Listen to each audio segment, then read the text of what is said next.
Hi everybody, it's Lee White, your transformational coach, and I'm coming to you live this afternoon to talk about this continuing theme, which is the perfect theme for a mid-year check-in. Now, for the whole month of June, I'm really going to be urging you to be making the time to be really reflecting on what you had set out to change or to bring more of into your life in 2022.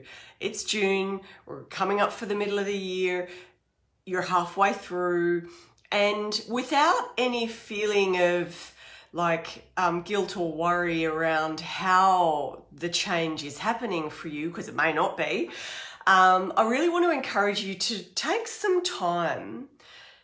And this will probably mean you actually setting aside time to connect back into where you were at the beginning of this year. So this whole idea of feeling like, where was I in January? What had led me to set a goal around change for a new awareness I wanted to have? So maybe you wanted to have a new understanding of a situation that you have in your life, or you wanted to have a new understanding of an aspect of yourself. Now, what a lot of my clients talk to me about is coping with trauma they've experienced. And trauma can come in so many forms. It doesn't have to be surviving a tsunami, which I hope none of you ever experience. It's more like having experienced a tsunami of emotion.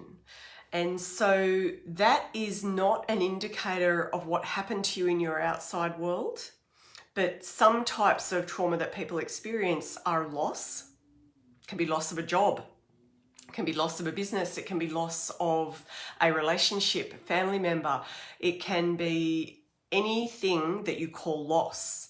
And the scale of that really depends on how you responded to it. It doesn't matter what it was. Different people have different sensitivity to different experiences. It will awaken different aspects of themselves. So what comes to mind when I talk about loss and that type of thing? Believe me, I'm having a sip on the go right now. There's so much going on. Definitely that time of year. Then another form of trauma that people experience is they might have a physical health or well-being interruption. It could be something along the lines of a diagnosis. It could be an accident. That definitely happened to me when I was 17. I had a near-death horse riding accident, and anyone that has worked with me may be aware of this because it was such a significant thing. A month in hospital, massive head injury, the whole thing. So when you have experiences like that, that are a real close shave with death, it changes you forever. You do not come out of that. I've met people who've had motorbike accidents, collapsed in triathlons, all sorts of things. And it stops you in your tracks. It's definitely a nudge from the universe of the heavier kind around your awareness of what you might be pushing aside. And when I came live in here last week, I talked about what parts of you are you shutting down. What are you not listening to? And there might be really deep desires that you have that are being put on hold. And this is something really common with people that I coach and support with healing processes, where they know what they want, but they are not seeing that materialize, or they are not putting effort and action and intention around it, so then it's not materializing. So those types of experiences awaken a different level of consciousness. And what is consciousness? What am I talking about? It's your awareness, your focus, where you're directing your attention, and what is your level of awareness, or what would we call it, your arrival at certain understanding. It's like having an understanding, so whatever that consciousness may be. That's kind of the gift that comes with physical illnesses, accidents, diagnosis, that type of thing. Nobody watching this who's experiencing and in the middle of a diagnosis is going to tell me that it's a gift. But in 10 years, 15 years, 20 years, maybe there'll be time will have passed and you will have a different perspective around it. It won't be overnight. I understand what it would be like for you right now. And another type of trauma that people report on experiencing is around, it kind of links back in with loss, around endings. And endings can be a divorce or a relationship ending. And I'm not kidding, in the realm of the people that I work with, a significant majority have experienced relationship loss. It is such a defining period in your life. It's such a time when you definitely come into an awareness of, well, who am I to have experienced divorce or relationship loss? How did this happen? Because it's heartbreaking. It's absolutely heartbreaking. And needing to redefine who you are and recreate your life is enormous, and it takes a lot of time, takes a lot of crafting of who you're becoming. It's really big work, and it brings me a lot of joy to do that work with people, because you are so defined by your experiences, but the issue with that is that you're not defined by your experiences, because you would have read about all of the people that you love to follow. You know, often there's celebrities or politicians or something like that that you admire, who have built a life out of nothing. You know, they've recovered from really meager beginnings. And that's exactly what I'm talking about, that you're not defined by your experience, and that there's an opportunity that comes with it. And I really want to hear from you in the comments what resonates with you around the different types of trauma that people experience, and that whole concept of what some practitioners call small t trauma, which might be something that is not as significant as what we call big T trauma. And I won't name them all because they're all quite triggering, and people feel very labelled if they're really hard to pinpoint trauma, which is only showing up for them in the symptoms that they've got as an adult. Can be around early childhood neglect or emotional neglect. They only know that it happened because they've got the symptoms of that happening. And they may be very high achievers, very vigilant in the way they show up in the world. They might be people that do a great deal for others, like people pleasing and putting others before themselves, which are often, when it's quite distorted in its proportions, it's a sign of that earlier experience. So I'm not going to label what's a small t or a big T, because people don't feel very validated when they might fall into that smaller t category. It's still real, it's still valid, and it still is something that has impacted you and changed the way you see the world. Every time you're showing up in the world, you are teaching others how to treat you. So I'm just going to repeat that. Every time you're showing up in the world, you are teaching others how to treat you. So when you are speaking at work, in a meeting, when you are invited to something and the way that you respond to something, whether you acknowledge your own feelings and desires in that response, and when you are buying and selling things as well around money, that all of these things and how your own experiences and beliefs show up for you around those exchanges are very much teaching the world how to treat you. So it's something that can bring up a lot for people when they reflect on what they're maybe earning in their job, or pricing themselves in their business, or in the family matters around money as well, their power in relation to that. And as soon as I say the word power, people get all... And, money really is just energy, and it's something that is so important for you to get, really develop your awareness around the healthy inflow and outflow of that. And today in particular, around this mid-year check-in, when you're thinking about how is my past defining my stories that I talk about myself, the things you say you can't do or you can't access because of XYZ in your story. It's often around your past experiences or your current situation, your environment. You will not meet a energetic coach or energetic healer or mindset coach that will agree with you when you say that your current situation is a good enough reason and a valid reason to not have the future that you desire.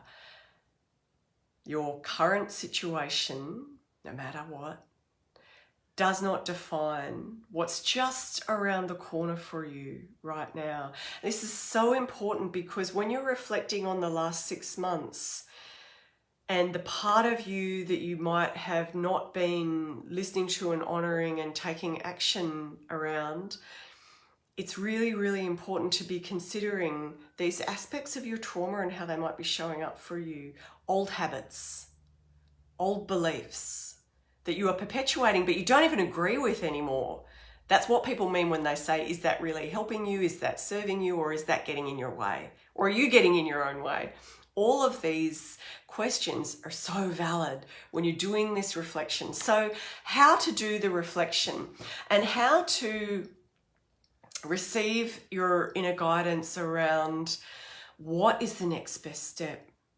So for this, I want you just to take a moment, and you can do this now or you can do it later. You can take a moment and make sure that you're not going to be disturbed for a few minutes while you just put everything on pause. Now, if you're driving, don't pay attention, but I want you to just sit comfortably, make sure that there's nothing that you're holding that needs your attention, and that it's the right moment for you with all your different responsibilities to be able to do this right now, and that you're going to be comfortable for a few minutes.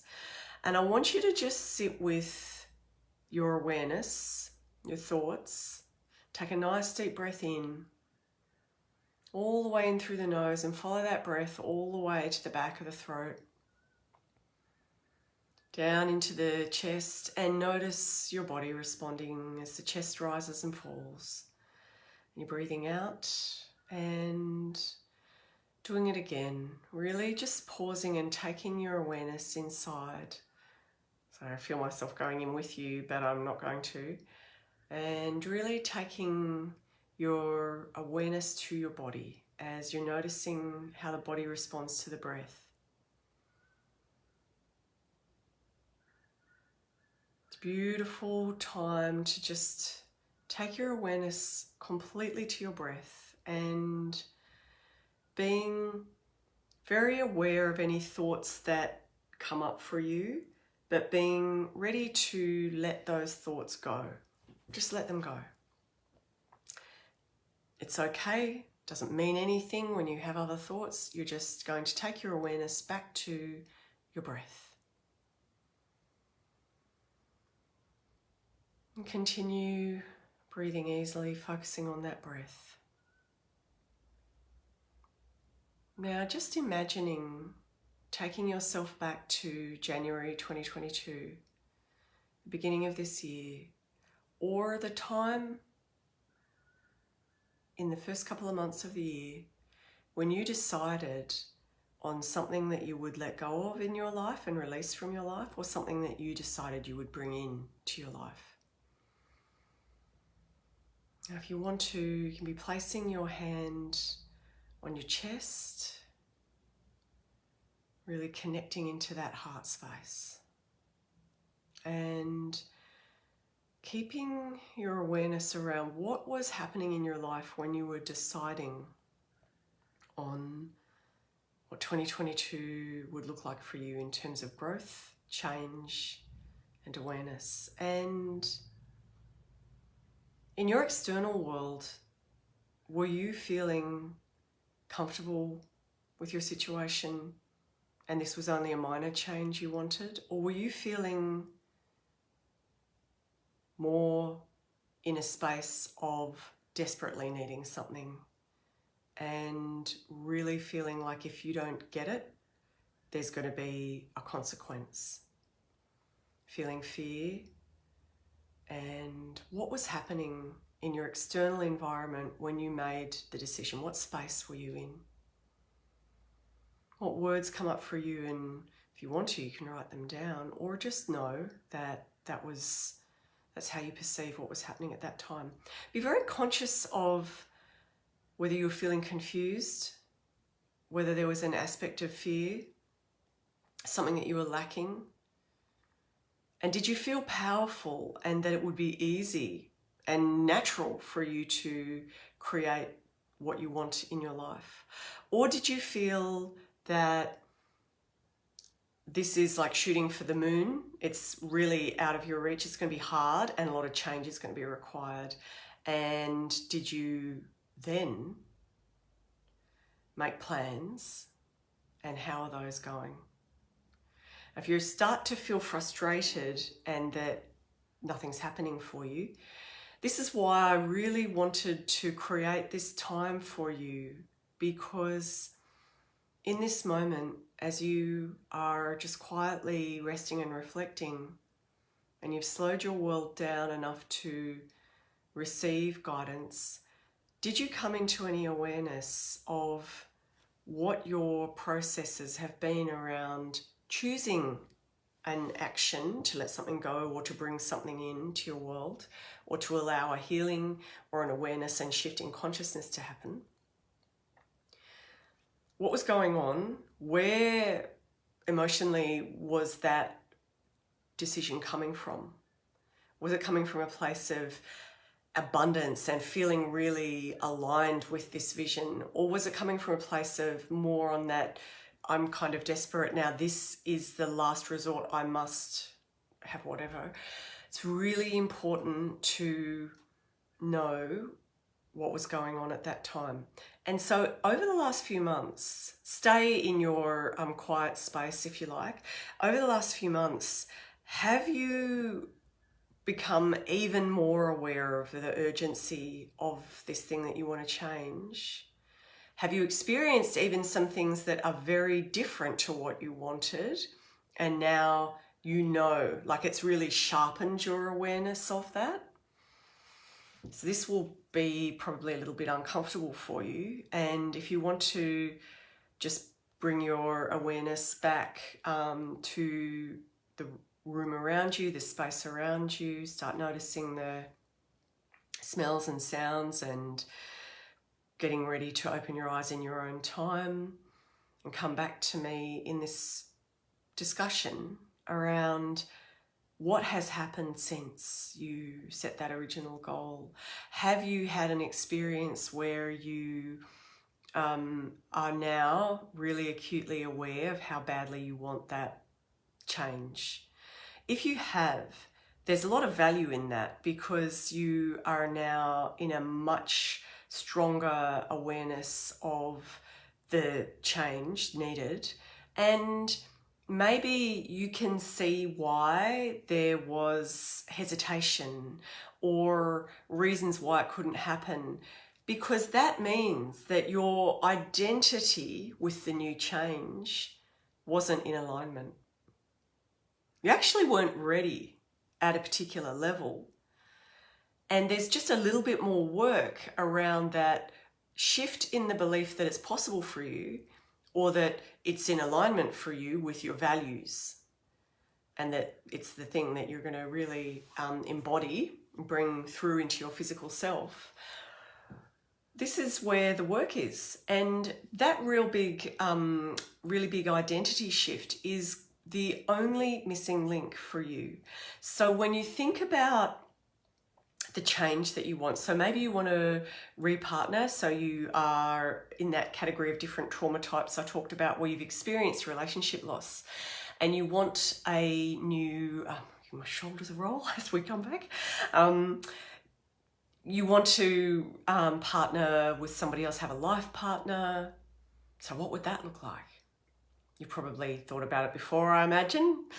And when you think about that scenario and what that would be like for you, what are you as the person in the relationship like? What would that look like 5 years from the time you meet the ideal one, or someone that meets your standards? I want you to have high standards. Definitely don't lower them. Don't think the market is limited. It is not. There's billions of people in the world, and you're the person for you is there, definitely. So I want you to think about, what would it look like in 5 years? What would you both be doing in your spare time? And what would your conversations be like? What would your, what car would you drive? What house would you have? Where would you go on holidays together? What would it be like? And I want you to start really bringing some of that down to earth, out of your imagination and what you're visualizing and dreaming of, and bringing it back down to here, because this identity shift is the big missing link. This is where you're not going to be able to really embody it and, magnetize what you want, be it job, partner, whatever it is. It's not going to happen until that big identity shift happens, because your brain is not designed for you to just create things out of nothing. You are supposed to create from inspiration and real resonance with what you desire. So in terms of the topic of this live session today was around your getting, that inner guidance around your next best step. So when you're thinking of that future vision of yourself, in the ideal scenario, so if it's the different job or the different income or the different healthy relationships and things that you desire, what would that be like if you had it now and you're casting your vision ahead for 5 years? When you're thinking about bringing that back down, what is going on in your world now that would not be there? What do you need to be getting ready to let go of? And what do you need to be ready to embody and to start making different decisions about? So it can be, it's not that it can be, it will be different habits that you're continually doing, goals that you're setting for yourself that you're not really having come from within you. It's something attached to an external goal. I just know it. I know it. I can tell you. Because if it was something that was a burning desire inside of you, you'd be having it right now. And so I want you to really sit with this, and you can do that exercise again of going into your breath and noticing what guidance comes up for you around your next best step. And if you feel like, I got my next best step in that particular process we did a little while ago today, then how will you go about that? What will the next step look like for you? And is it something that you've attempted before? I would love to know. Definitely let us know in the comments below. And I'd love to be able to support you more on this journey. So if this is something you want to build on and you want to look at, how can I become more accountable around this? How can I make this happen for myself? Lee, I do not know what you're talking about with this whole identity shifting thing. This is really important work, because you didn't come to this earth to drive and push and force things into creation. You came into this existence to really deeply value and resonate with the things that are what your future is going to look like. And I'm really excited to be able to share more about that with you. I'm also going to drop a link into the comments below where you can find out more about everything we've been talking about and what next steps might look like for you. So I want you to really recognize that traumas that you experience, there isn't one. You might have one big one that you feel like a shift, happened around. That is just the most recent one, even if it was years ago. That's the most recent big one you can remember. There were more before that. And I want you to really recognize it's affecting your stories, and that post-traumatic growth is something that you need to really understand is part of your gaining of wisdom. It's part of your expansion. I'm so excited to be on the journey with you, and I would love to hear more from you in the comments below. And for everyone who dropped in while we were live, thanks very much for showing up here and being on this journey with us. I see you and I appreciate you, and I know that change isn't easy, but it is the only constant in our lives that we can depend on, definitely. So thanks again for being here today, and bye for now.